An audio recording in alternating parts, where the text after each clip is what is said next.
Well, I certainly will, because I think that's a very fair and important question. Look, I respect his children. His children are incredibly able and devoted, and I think that says a lot about Donald.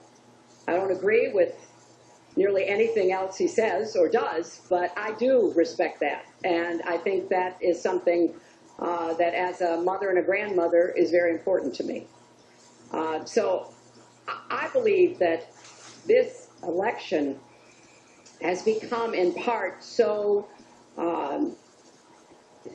conflict-oriented, so intense, because there's a lot at stake. This is not an ordinary time, and this is not an ordinary election. We are going to be choosing a president who will set policy for not just 4 or 8 years, but because of some of the important decisions we have to make here at home and around the world, from the Supreme Court to energy and so much else. And so there is a lot at stake. It's one of the most consequential elections that we've had. And that's why I've tried to put forth specific policies and plans, trying to get it off of the personal and put it on to what it is I want to do as president.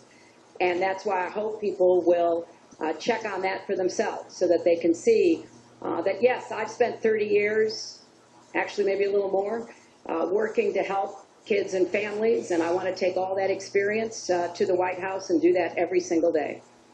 Mr. Trump.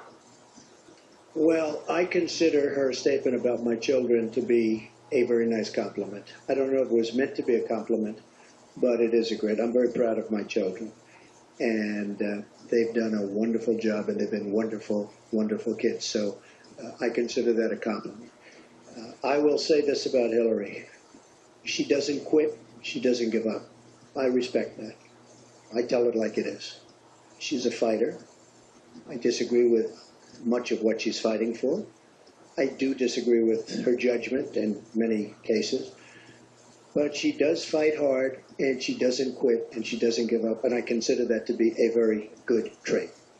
Thanks to both of you. I want to thank both the candidates. I want to thank the university here. This concludes the town hall meeting. Our thanks to the candidates, the commission, Washington University, and to everybody who watched.